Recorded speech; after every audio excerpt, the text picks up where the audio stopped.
nuestra primera entrevista, hoy tenemos a una invitada muy especial, que es la licenciada Emi Coyoy.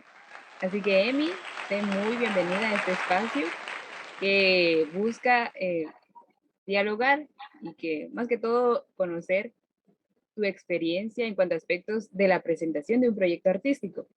Hoy vamos a estar hablando específicamente del teatro porque es tu campo. Entonces, para empezar, pues nos gustaría conocer quién es Emi Coyoy. Bien, primero, Sonia, muchas gracias por la invitación. Es un gusto volver a verte, me encanta estar nuevamente contigo. Y bueno, yo llevo 16 años haciendo teatro. En los últimos años me he dedicado específicamente a la dirección, a la investigación y a la docencia. Hace 5 años dejé de actuar, pero mi primera carrera desde el corazón es ser actriz. Soy licenciada en arte dramático y antes estudié en la Escuela Nacional de Arte Dramático.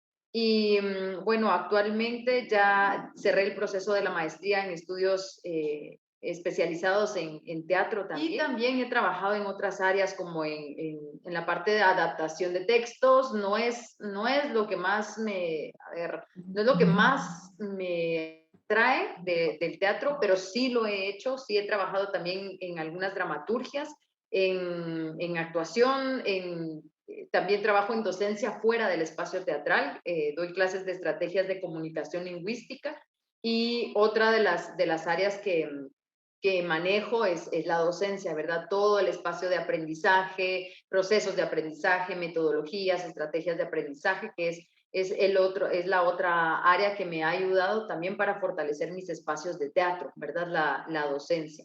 Y el neuroaprendizaje, que ese es otro de los ejes de trabajo que me interesan muchísimo, todo lo que viene desde las neurociencias para aplicarlo al teatro y también a la docencia y que converjan las tres disciplinas. Pues eso es un poco lo que he trabajado, lo que he estudiado también en los últimos años y actualmente tenemos la compañía artística Midas que codirijo y tenemos también nuestra sala de Teatro Prometeo, que llevamos un par de meses de haberla abierto y en eso estamos trabajando ahora. Me gustaría preguntarte tu opinión acerca del tema que vamos a tratar hoy, que es el tema de la preparación y la presentación de un proyecto artístico. O sea, ¿qué opinas sobre este tema? Listo, fíjate que esta parte a mí me parece muy interesante dentro de las competencias que debería tener un artista teatral, en general cualquier artista, ¿verdad?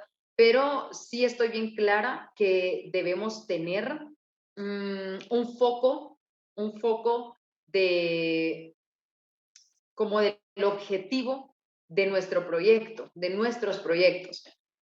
Me aclaro. Las competencias para poder redactar y presentar un proyecto, sí, la deberíamos tener todos, pero por otro lado también deberíamos ser conscientes que el artista teatral en este caso no debiera vivir solamente para la creación y preparación de un proyecto artístico para presentarlo a otra entidad. Entonces creo que solo tenemos que tener claros esos dos panoramas. Sí tener las competencias, pero no depender exclusivamente de la fabricación de proyectos artísticos para otras organizaciones para poder sobrevivir. Pero que si lo vamos a hacer y si vamos a entrar en este espacio de presentación de proyectos, tenemos que saber hacia dónde va nuestro proyecto personal artístico, porque eso es lo primero, antes de empezar a redactar hacia dónde vamos nosotros como proyecto personal, cuál es nuestra filosofía del teatro para poder entrar a tal o cual proyecto.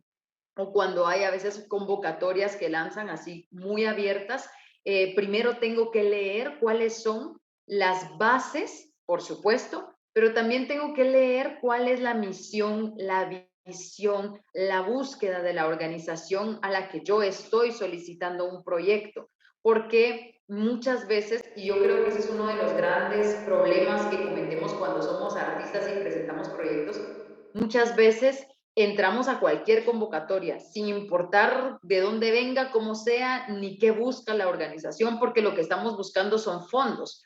Entonces, no importa lo que nos vayan a pedir. Y cuando nos topamos con ciertas bases y ciertas misiones y visiones de la organización, resulta que no convergen con las propias, que no convergen con nuestra filosofía del arte y entonces ahí puede ocurrir que simplemente olvidemos nuestras propias bases, nuestra filosofía, la dejemos por un lado por obtener el recurso económico, y la otra es sencillamente hacer un proyecto que no nos nazca, que no querramos de verdad hacer y que nos sintamos obligados porque tenemos que cumplir ciertos ejes temáticos que nos está solicitando la institución y eh, que no son los mismos o no empatizan totalmente con los nuestros. Entonces, esta primera parte, creo yo, que es la primera que tenemos que tener clara, ¿verdad? Saber cuál es nuestra visión del arte, nuestra filosofía del arte, saber cuál es la filosofía y la visión de la institución a la que voy a presentar el proyecto y saber qué es lo que quiero lograr con este proyecto para poder entender cuál es el camino que debo tomar. Me pareció interesante el punto que tocaste de las formas, de las dos formas que planteabas al principio, que una era no, no vivir como para justamente, solo para presentar proyectos justamente. Y que creo que eso es algo que muchos estudiantes salen con eso, que justo tenemos que crear y presentarlo y venderlo o meterlo. entonces tal vez preguntarte, para ampliarnos más el panorama, ¿qué otras formas podríamos optar para que el estudiante también diga, ah, o sea, no solo voy a enfocar en ese punto, pues? Como para obtener recurso económico, dice Sonia. Ajá, digamos como para vivir uno prácticamente de su profesión. Fíjate que esto me gusta mucho, esto que me estás preguntando, porque yo he peleado muchísimo justamente con casarnos con una sola forma de obtener recursos. Y la forma con la que nos hemos casado es o ser exclusivamente teatro comercial y que al final, a ver, decir teatro comercial, todo lo que tenga taquilla es comercial, pues, pero la idea que teníamos de lo comercial, ¿no? De maquilar teatro, de sacar cada 15 días una obra y todo esto, o nos casamos con la idea de que solo se puede obtener recurso económico desde esa forma o solo con proyectos que son subsidiados por organizaciones, ya sean no gubernamentales o cualquier entidad privada, y que entonces nos volvemos dependientes, ¿verdad? Que si no sale el proyecto, entonces ahora ¿qué hago? Pero creo que la médula de la resolución es primero darnos cuenta que el teatro no solamente funciona desde un área, es decir, no solamente es la obra de teatro o no solamente es el taller de teatro, sino que hay muchísimas aristas desde las que podemos abordar el teatro. Y en este caso tenemos investigación, docencia a todos los niveles, ¿verdad? Hablo de docencia desde en la universidad hasta docencia para jóvenes, para adolescentes. También tenemos el área de creación, de redacción, ya sea de obras teatrales. También hay un nicho que nosotros nos estamos perdiendo y es la aplicación de herramientas teatrales en función de las otras disciplinas y que la gente lo pide mucho. Cómo yo llego y puedo dar un taller de cómo hablar en público para profesores, porque los profesores siempre van a buscar este tipo de talleres porque suelen tener esa carencia de control de grupos. Eso te lo da el teatro. Y solo pensando en talleres fuera del teatro, ahí se te abre una cantidad de posibilidades y también económicas, porque bien se puede ofrecer a universidades, a colegios, capacitaciones. Yo he hecho ese tipo de trabajos, ¿no? De cómo ofrecer herramientas de teatro sin que lleguen a ser actores o actrices, sino que herramientas técnicas. Eso es otro asunto que tal vez, y ahí abro el paréntesis, que tal vez por eso hay un cierto temor, porque en Guatemala hay muy poca técnica, realmente manejo de técnica teatral, tal vez ahí está el temor, ¿no? Porque lo que necesitan las otras disciplinas de nosotros es la parte técnica, ¿sí? Es la parte disciplinar de nuestro arte, de nuestra área. Entonces, cierro el paréntesis, regreso. Es muy amplio el panorama que tenemos para poder ejecutar actividades remuneradas económicamente fuera de nuestro espacio teatral. Como te decía, solo hablamos de talleres, ya podemos hablar de todo tipo de talleres para todo tipo de público y bien podemos enfocarnos cuáles son las competencias que debería tener un actor, una actriz, un director, una directora. ¿Cuáles son las competencias que debería tener? hacemos esa lista de competencias y a partir de esa competencia podemos generar un taller, como lo que te decía, desde lo más sencillo y lógico que es hablar frente al público, cómo capacitar a profesores o cómo también dar herramientas de relajación para los estudiantes o cómo dar herramientas de mantener la atención, memoria para los estudiantes. Eso lo tiene que tener un actor y una actriz. Y si te das cuenta, todas esas competencias son bien generales, ¿sí? Son bien generales y las tiene el teatro. También hay un espacio que no se ha tocado, que es el cómo yo puedo comunicarme, ahora sobre todo en estos espacios virtuales, con las herramientas que tengo como actor o como actriz. Que si bien este espacio, este cuadrito, no se puede comparar con el teatro, sí tenemos herramientas de voz, de dicción, de modulación de voz para estos espacios virtuales, que sé que aquí no puedo hablar de la misma manera que un espacio abierto, y eso también lo puedo desarrollar como una conferencia, venderla, también puedo desarrollarla como un curso corto de cómo hacer que los profesores puedan tener una dinámica viva dentro de los espacios virtuales a partir de herramientas de teatro. Esa es otra de las ideas. O también se puede hacer o se pueden hacer proyectos de capacitación para cualquier tipo de empleado de una empresa y cómo pueden trabajar en equipo. Eso te lo da también el teatro. Y bien le puedes ofrecer a una empresa trabajo en equipo, relajación dentro de los espacios de tensión, trabajar con trabajar con la escucha de instrucciones. Todo esto bien lo puedes ofrecer a cualquier empresa. Viendo el tema que teníamos acerca ya del proyecto escrito, meramente, cuando tenemos ya el proyecto y bueno, y ahora sí lo queremos presentar, ¿cómo, por dónde empezamos ya en el proyecto meramente escrito? Yo primero te voy a dar te voy a compartir una experiencia que tuve presentando un proyecto artístico precisamente y que me quedó bien guardada. Y es que cuando yo presenté un proyecto, la persona que me recibió el proyecto me dijo, a mí me parece bien peculiar que cuando los artistas presentan proyectos artísticos, en general no saben redactar y presentan una hojita en donde medio explican algo que no es claro, es muy ambiguo y que, me decía esta persona, de los artistas, de los gremios artísticos, los que mejor presentan proyectos y que son más sólidos, que son más claros y que son bien completos, son los artistas de cine.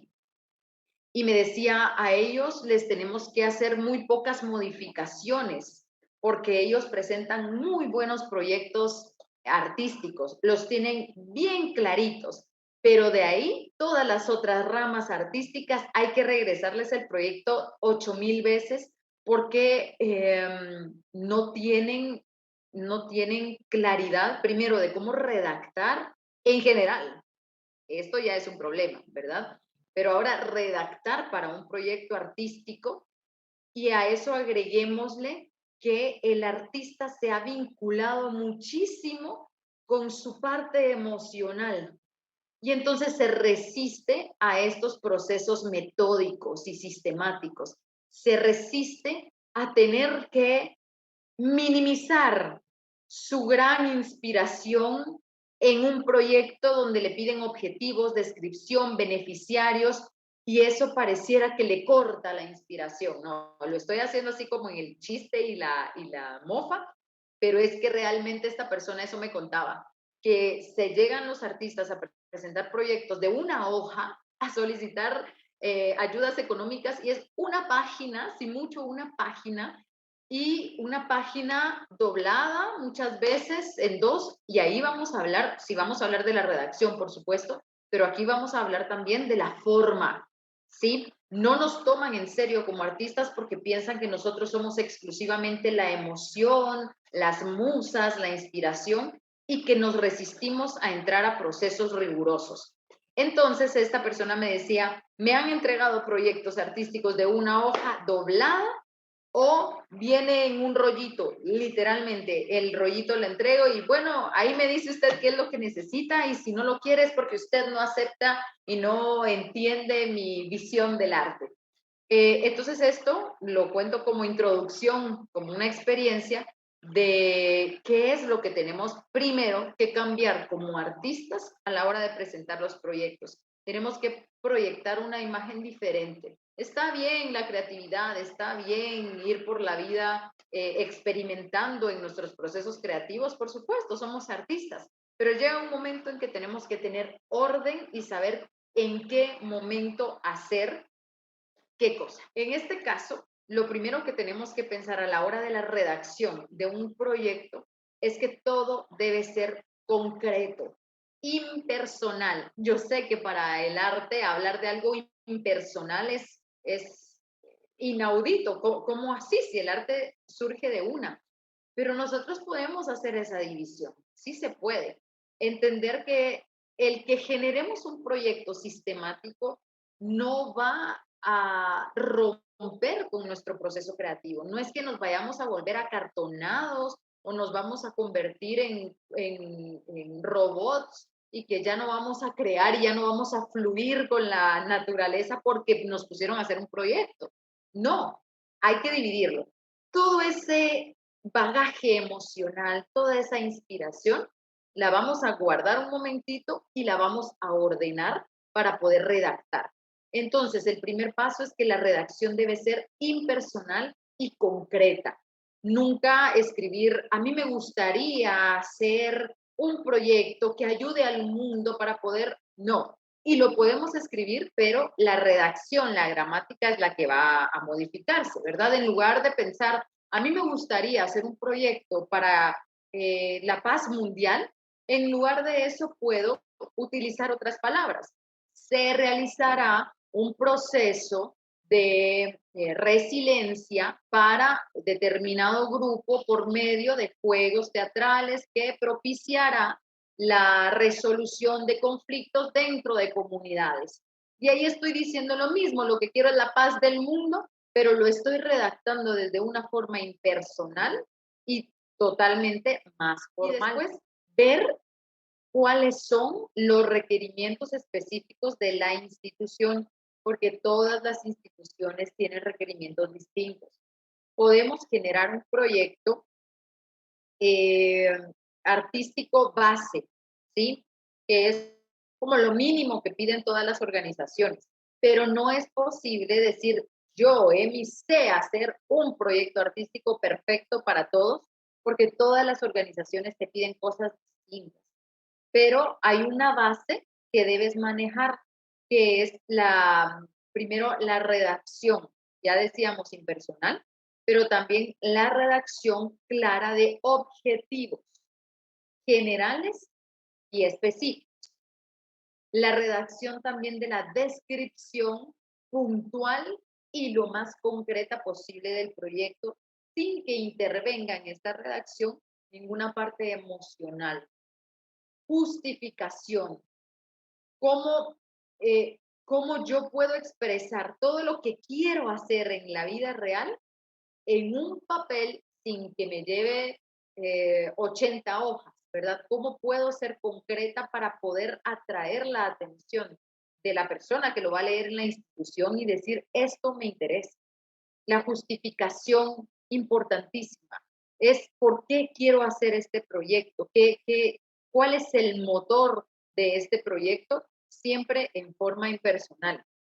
Y dentro de este proceso hay que ver bien cuáles son las bases que te requieren, cuáles son los lineamientos que te va a solicitar cada institución, para que ahí primero veas todo eso y a partir de ahí ya puedas empezar a redactar tu proyecto. Puedes empezar a redactarlo antes, sí, si tienes el nombre del proyecto, la descripción, justificación, objetivos, ese es el corazoncito. Pero después tienes que ver cuáles son los pasos concretos que te solicita ese tipo de proyecto, esa convocatoria, para poder empezar a redactar a partir de lo que te pide. Y cierro con esta primera parte. importantísimo leer las instrucciones al pie de la letra, porque a veces ahí dice en el proyecto qué es lo que se solicita y, no lo tengo porque yo no lo leí o no lo entendí o no lo encontré. Entonces es importante leer bien las bases y leer bien las instrucciones de cada uno de los proyectos. Ahora, ¿qué papel juega el aspecto visual del documento? Porque yo considero que en lo personal también es un aspecto importante, porque por medio de la vista ya dice mucho algo. Sí, sí. Entonces, ¿qué nos podrías decir respecto de eso específicamente? Y justamente se conecta con lo que hablábamos anteriormente de la experiencia, ¿no? De que si yo llego con un proyecto sin folder, no va membretado, no va firmado, no va sellado, no va con mis datos desde de primas a primeras, eso va a decir mucho de ti. Primero, si presentas un proyecto así, lo primero que va a decir es que es la primera vez que presentas un proyecto, que no tienes conocimiento del área, y entonces es muy probable que lo dejen un poquito al lado, porque otra cosa que pasa con los proyectos es que en las instituciones suelen ver que es que han de recibir muchísimos, ¿no? Entonces suelen ver qué tan completo es. Entonces, si ven un proyecto que no está completo, no se van a tomar el tiempo de, mire, le vamos a enseñar cómo hacer un proyecto. ADESCA lo ha hecho. ADESCA ha hecho ese esfuerzo de convocar a la gente que quiere presentar proyectos, convocarla para enseñarle cómo crear un proyecto artístico y aquí específicamente cómo crearlo para ellos, ¿verdad? ¿Cuáles son las bases, cuáles son los pasos que requiere ADES? Ellos sí han hecho este trabajo. Pero en general, cuando vas a una ONG o alguna otra institución, no te van a dar una preparación, sino que lo que quieren es ejecutar los fondos en algún proyecto. Entonces, cuando tú tienes tu redacción nítida, cuando ya tienes los pasos bien hechos, es bien importante que siempre entregues tus proyectos en folder. Aunque te lo vayan a quitar ahí, aunque te digan, miren, solo quiero las hojitas, el simple hecho de que tú lleves un folder con copia, esto también es importantísimo, con una copia ya le da a tu proyecto un respaldo de profesionalismo, perdón, que lo que vamos a ver del artista es que viene preparado. Entonces, es importante siempre tener una copia del proyecto cuando lo vayas a presentar para que te lo firmen y te lo sellen de recibir.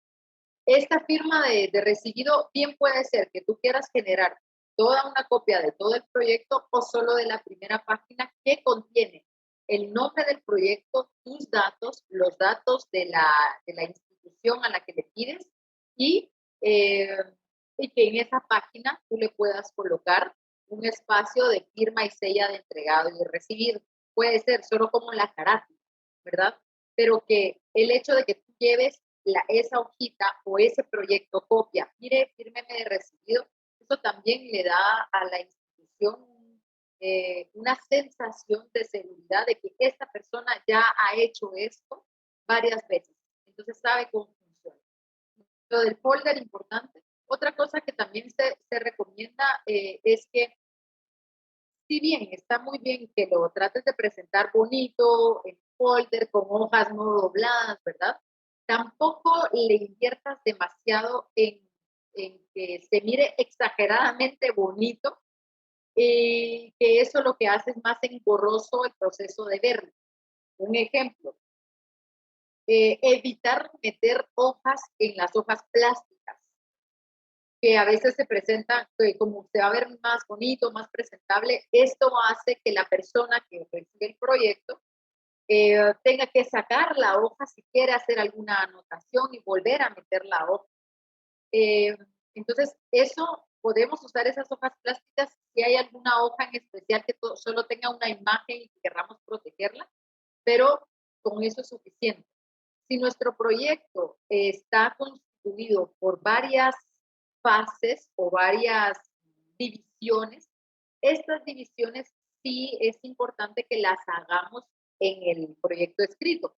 Simplemente con una hojita que tenga otro color para marcar, esta presentación, aquí es el currículum del artista. La siguiente parte, la divido con una hojita de otro color, ya este es el proyecto en sí mismo. La siguiente parte es lo que solicita, para que entonces ya sea mucho más cómodo visualmente detectar cuáles son las divisiones, ¿verdad? La persona que revisa el proyecto lo que hace es esto, ¿verdad? Lo primero que hace es esto.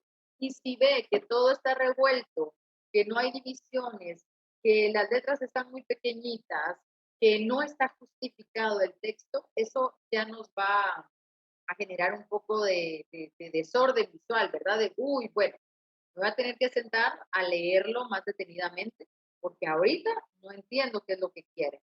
Entonces, esto de las hojitas puede funcionar sin exagerarlo, ¿verdad? No necesitamos que parezca tampoco trabajo de primaria, donde le pongamos estrellitas y calcomanías, porque también he visto esto, ¿verdad? Que es demasiado. Ahora, por fortuna, hay aplicaciones, hay herramientas que nos ayudan a que el diseño de nuestros trabajos sea mucho más formal, sin que se vea con brillantina, que no está mal, me encanta la brillantina y las calcomanías, pero no para un proyecto artístico, ¿verdad? Entonces eso sería el folder, hojas blancas y hojas en carta. Serán algunos proyectos muy específicos en donde te soliciten otro tipo de tamaño de hojas, pero en general la base es en carta. Si la presentamos o en media carta o la presentamos en oficio, no se unifican con el resto de proyectos y se pueden perder o se pueden ensuciar, doblar, porque no está dentro del mismo tamaño. Hasta eso afecta. Entonces vemos, ay, el fulanito que, ¿por qué vino y entregó un proyecto en hojas oficio? ¿O por qué vino y lo entregó en fichas? Entonces, hasta el tamaño hay que cuidarlo. Folder, se suele requerir mejor o gancho o grapa, aunque en muchos de los proyectos también te quitan eso porque lo que necesitan son las hojas sueltas.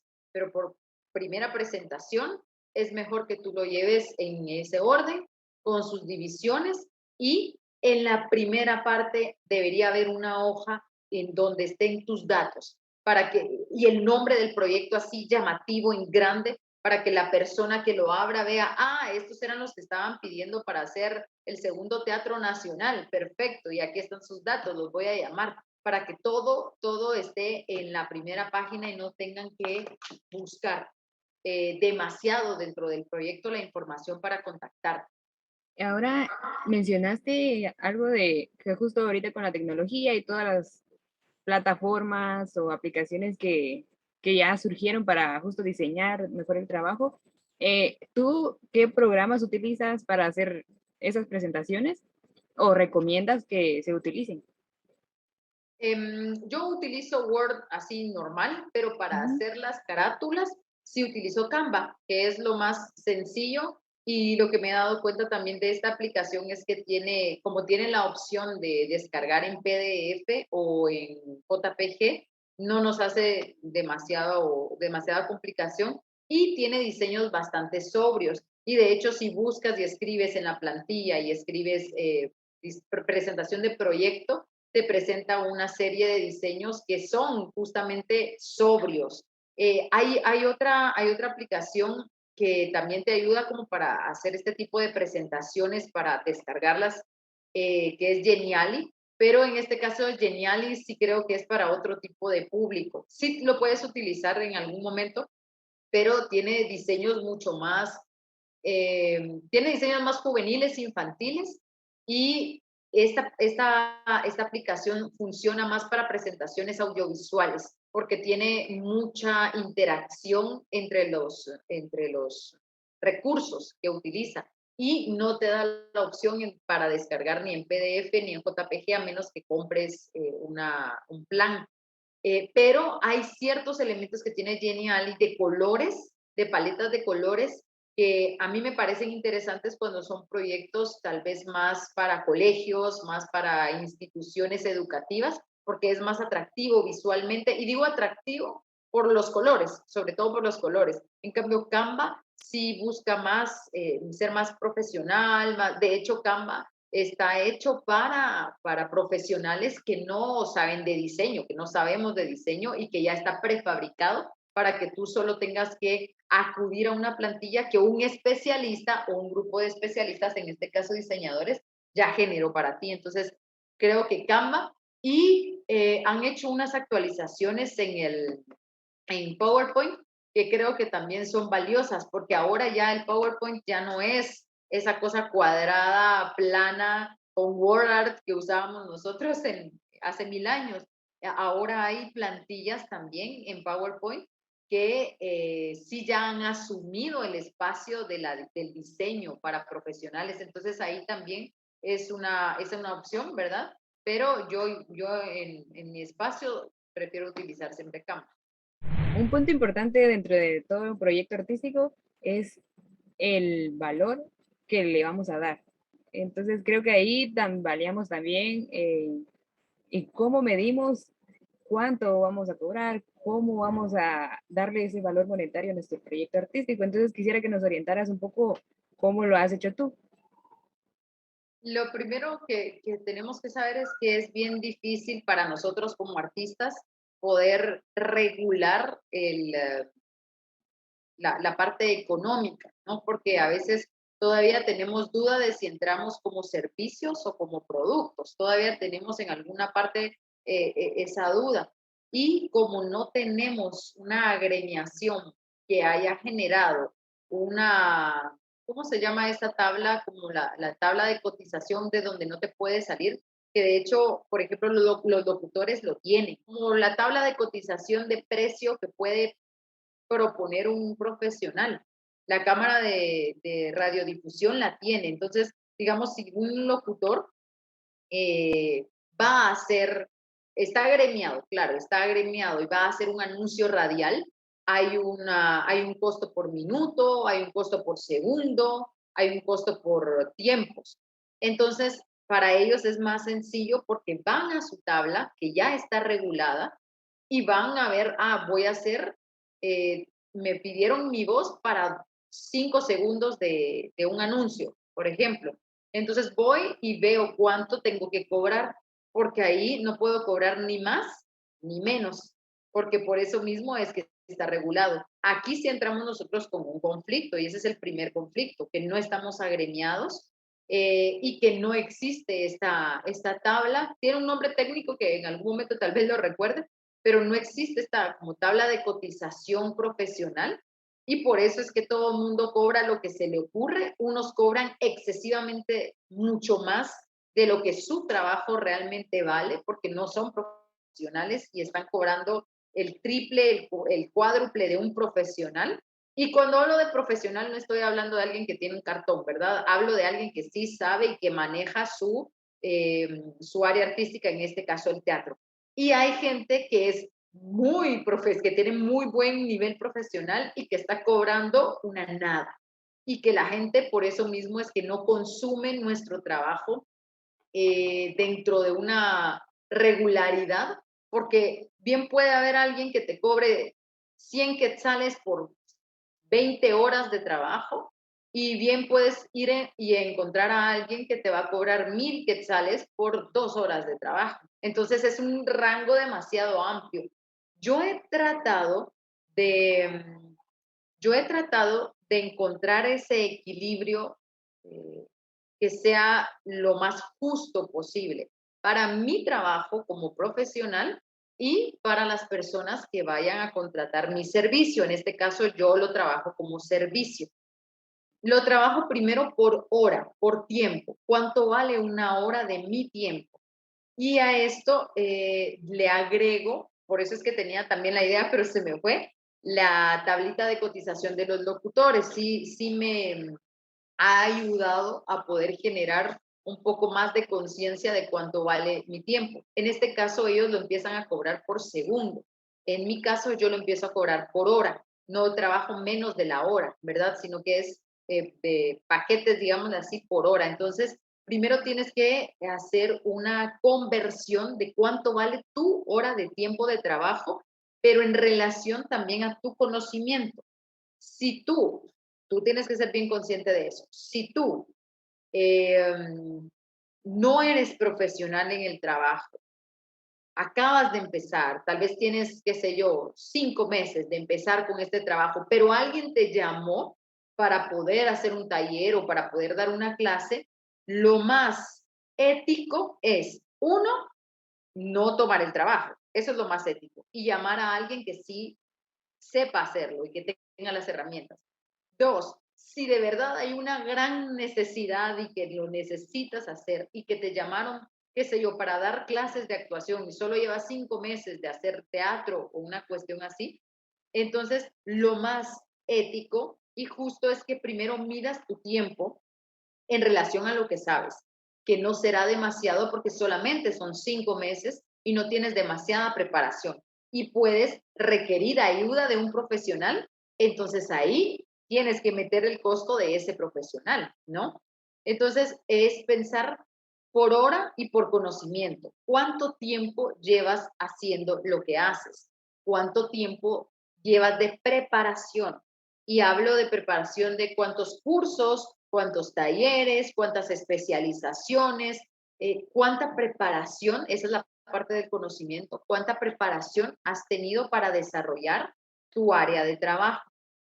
Y entonces ahí ya mides, dependiendo si es un espacio virtual ahora o si es un espacio físico, incluye los costos de movilización, transporte, alimentación, tienes que incluir eso si tú tienes que desplazarte físicamente.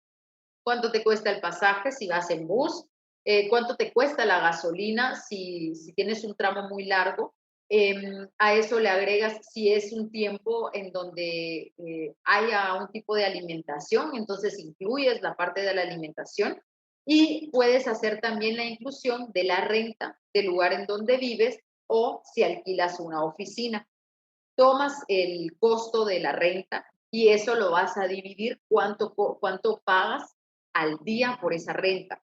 Entonces, por ejemplo, si yo pago 1,000 quetzales por una renta, le tengo que hacer la división de los 30 o 31 días del mes en el que me van a contratar y esa división ya me sale cuánto tengo que pagar yo por día en esa renta. Eso también lo incluyo dentro de mi costo. Todo esto lo estoy hablando cuando ya tienes un nivel profesional, listo, porque ya tienes gastos como profesional, ya tienes gastos que hacer como profesional, de vivienda, de renta de oficina, de transporte, y cuando lo haces desde un espacio virtual, tienes que incluir el internet, el uso de electricidad, el uso del dispositivo, el desgaste del dispositivo y esos costos, entonces ya haces tus cuentas de cuánto te sale. No digo que le vayas a meter los 1,000 quetzales de renta de una vez a un pago, ¿verdad? Sino que lo tienes que hacer dividido, lo tienes que hacer proporcional. ¿Cuánto tú como profesional necesitas para seguir subsistiendo profesionalmente y personalmente y haces esa división por día y ese día ya lo llevas a la hora? Y entonces ya puedes medir, mi hora vale 150 y dependiendo de la actividad, ¿sí? Dependiendo de la actividad, porque si es una actividad profesional académica, tiene que ver con el grado. Aquí sí tiene que ver el grado. ¿Por qué? Si te van a contratar, por ejemplo, en una institución académica de educación formal como una universidad, en una universidad sí te pagan más si tienes más grados académicos, ¿verdad? Entonces llegas con una maestría y la maestría tiene otro costo para la universidad, porque para ellos es es la imagen, ¿no? También es el prestigio pero porque es un espacio académico de educación formal. Si alguien llega con un doctorado, obviamente no le van a poder pagar el mínimo. Por ejemplo, en mi caso, yo doy asesorías de investigación. Yo tengo también especialidad dentro de mi maestría en investigación. Entonces, no podría cobrar lo que cobra alguien que no tiene trabajo de investigación, por más que quisiera, ¿verdad? Como colaborar o aportar en esa parte, no puedo porque no corresponde a mi nivel de conocimiento, digámoslo de esta manera. Entonces, tiene que ver con si vas a hacer un trabajo práctico o vas a hacer un trabajo de generación de conocimiento. Si es una conferencia, tiene otro costo. Si es una clase magistral, tiene otro costo. si es algo práctico lo que vas a hacer, tiene otro costo. ¿Cuánto cuesta en desgaste? Es otro costo. ¿Cuánto cuesta la hora de un actor? ¿Qué es lo que implica la hora de un actor? Transporte, cuánto tiempo ensaya, cuánto tiempo tiene que entrenar, qué le va a dar la producción, si le va a dar vestuario o él lo tiene que conseguir. Todo ese universo lo tiene que tomar en cuenta. En este caso hablo de una actividad académica formal. Haces primero todo el costo que mencioné anteriormente de la renta, el pasaje, todo esto, y cuando es práctico, le tienes que agregar a eso el, el tiempo que te requiere también la movilización, ¿verdad? Tienes que tomar todo ese universo para llegar a medir entonces cuánto costo tiene tu hora, que si tú vas a dar tu espacio, también le tienes que agregar cuánto cuesta este espacio físico como de alquiler y dividirlo dentro de una hora. Qué bien, alguien, por ejemplo, alguien que hace una estatua viviente, bien puede llegar a cobrar 250 por hora, porque aunque pareciera que solo estás quieta, en realidad requiere de muchísimo trabajo cuando es estatua profesional. Siempre voy a insistir en esto.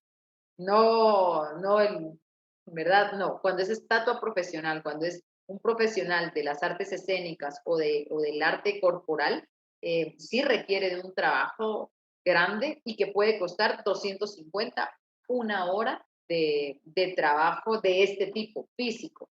Ahora, de la otra área, tienes que hacer tus costos a partir de la información que daba anteriormente, ¿verdad? Me gustaría pasar como al aspecto meramente del artista. Ya vamos cerrando un poquito, aunque es parte también de todo el universo del proyecto en sí. Y hablando del portafolio artístico, ¿qué elementos lleva ahora este, que es un agregado también, pero que ahora es más individual, más del artista? Primero, la diferencia entre un portafolio artístico y un currículum es primero que en el currículum tú vas a agregar toda la información que compete a tu formación profesional. Es decir, puede haber información que no sea exclusivamente artística en tu currículum. Y entonces ahí vas a agregar todos tus estudios, especializaciones, toda tu experiencia, y el currículum va a estar dividido em, lo puedes dividir en estudios, formación artística profesional, formación artística de carácter autodidáctico, dirección, dramaturgias. Entonces, lo que haces en tu currículum es dividir todo lo que has hecho, pero si en algún momento estudiaste alguna otra cosa, por ejemplo, en mi caso, que estudié docencia, eso también va incluido ahí porque ahí va todito, todito lo que tiene que ver con mi formación profesional, profesional en general, como artista, como docente, como investigadora. Ahí va todo. Y ahí necesitamos información muy dura. Cuando digo información dura desde el aspecto de la investigación, que es lo cuantificable, es datos concretos, instituciones donde realizaste tu actividad. Si colocas, di un taller de tal y tal, el taller debe llevar una descripción, porque el taller se puede llamar morfología del personaje, pero eso puede ser cualquier cosa. Y en mi currículum tiene que decir la descripción y a quién fue dirigido ese taller, para que quien lea mi currículum sepa, claro, ella puede manejar el área de teatro, pero también tiene información docente. Y lo veo por la descripción del taller, porque tenía un eje de docencia. Por ejemplo, ahora, un portafolio artístico tiene que primar la imagen, tiene que resaltar la fotografía. ¿Por qué? Porque lo que necesita ver la gente en un portafolio artístico es qué hicieron, pero no la descripción, sino sí lleva descripción, pero lo que es más importante es que tenga un respaldo visual. Hice tal obra, a ver, quiero ver cómo se miraba esa obra. Entonces, tienes que colocar una imagen, una fotografía de la obra que hiciste, el nombre de la obra, el nombre del autor, con qué compañía, quién te dirigió, qué personaje realizaste, cuál es la síntesis de la obra y si hubo varias presentaciones, cuáles fueron los espacios en donde te presentaste. Si hubo presentaciones en festivales, toda la descripción del festival. Festival tal, tal, en Costa Rica, en Venezuela, en El Salvador, de qué trataba el festival. Aquí lo que nos interesa en el portafolio artístico es primero la captura visual de quien esté interesado, de ver, seguramente vio la obra y tal vez no se recordaba cómo se llamaba, pero ya vio la fotografía, ya sabe qué es lo que tú puedes hacer. Fotografía también del personaje, eso es importante que no lo hacemos mucho. La verdad acá es bien extraño, a menos que hagas teatro más comercial porque es para venderte, entonces te toman la foto del personaje para su necesidad comercial, ¿no? De venta, de compra-venta.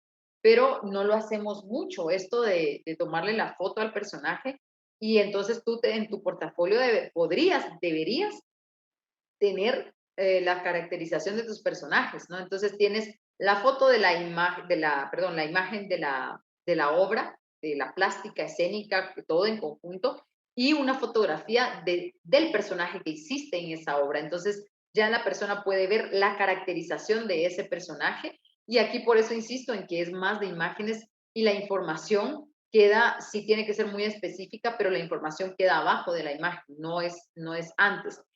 Aquí en el portafolio también incluimos videos, notas de prensa, revistas, artículos que se hayan hecho, alguna crítica también que se haya hecho sobre el trabajo que tú has realizado, enlaces que te lleven a esos artículos, enlaces de videos, enlaces de alguna entrevista que te hayan hecho oralmente también. Todo eso es para el portafolio artístico. Para el currículum general, eso no es relevante, ¿verdad? Aquí necesitamos la generalidad y en el portafolio artístico lo específico para que la gente pueda ver qué has hecho y qué eres capaz de hacer que puedes demostrar por medio de imágenes y de referencias audiovisuales. Para cerrar, me gustaría como preguntarte o que si nos pudieras dar una recomendación, Y me incluye a mí también porque aún sigo en formación. una recomendación a artistas que tienen pensado en un futuro, les gustaría presentar un proyecto que ya tengan o planean hacer, como algo para agregar a toda esta información que ya vimos, que es muy importante. ¿Mm? Creo que lo primero es, regreso a mi primera intervención, tener claro cuál es mi enfoque del arte. Creo que tal vez me voy a repetir en esa primera intervención, pero yo creo que eso es lo más importante. No estoy diciendo que lo económico no importe o que, por supuesto, que necesitamos de proyectos para poder sobrevivir económicamente, pero cuando nos empezamos a casar solamente con que necesitamos sobrevivir, empezamos a sacrificar nuestro arte. Hay que encontrar un equilibrio, pero creo que la primera recomendación es tener clara cuál es nuestra visión del arte, cuál es mi filosofía del arte, porque a partir de eso puede ser muy, aparentemente para nuestra época, ¿no? Podrá escucharse muy contradictorio con todo lo que he dicho anteriormente de que el artista es solo sueño y es solo exploración. Parecería contradictorio el que diga en esta época, primero tienes que entender cuál es tu filosofía del arte, pero en realidad es algo que hemos perdido, ¿verdad? Entonces, creo que primero es como estudiantes o como primerizos, digamos, en el arte, dentro de los proyectos artísticos, primero es saber qué querés en tu arte. No está mal si tú vas a querer, si tú tienes como visión ser el mejor teatro comercial de Guatemala y hacer 20 obras al mes, no está mal, pero lo tenés que tener claro y no tenés que vender algo que no es. Si lo que estás haciendo es teatro de, qué sé yo, donde ves botargas, donde ves, bueno, que no es teatro, ¿verdad? Sino que lo que querés vender es más el show, tenés que tener claridad de eso y eso te va a ayudar a saber a qué instituciones pedir colaboración. La segunda es que no importa lo que vayas a hacer, no importa el proyecto que vayas a presentar, tienes que ser profesional en eso, tienes que hacerlo bien hecho, no importa si es una investigación muy complicada para la gente o es algo muy sencillo, más de entretenimiento, no importa, pero todo tiene que ser muy bien hecho, muy bien redactado, muy bien estructurado.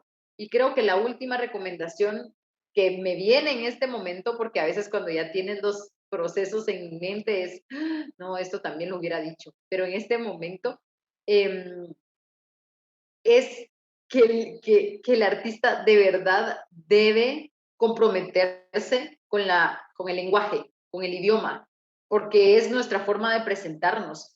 Y si no nos comprometemos con el buen uso del idioma, con redactar bien, con escribir sin faltas de ortografía, con escribir gramaticalmente correcto, eso va a dar mucho que hablar y además de que dé mucho de hablar y que digamos, uy, mire, trae 30 faltas de ortografía, también va a hablar de nuestro interés por nuestra formación integral profesional y el idioma es una de esas partes.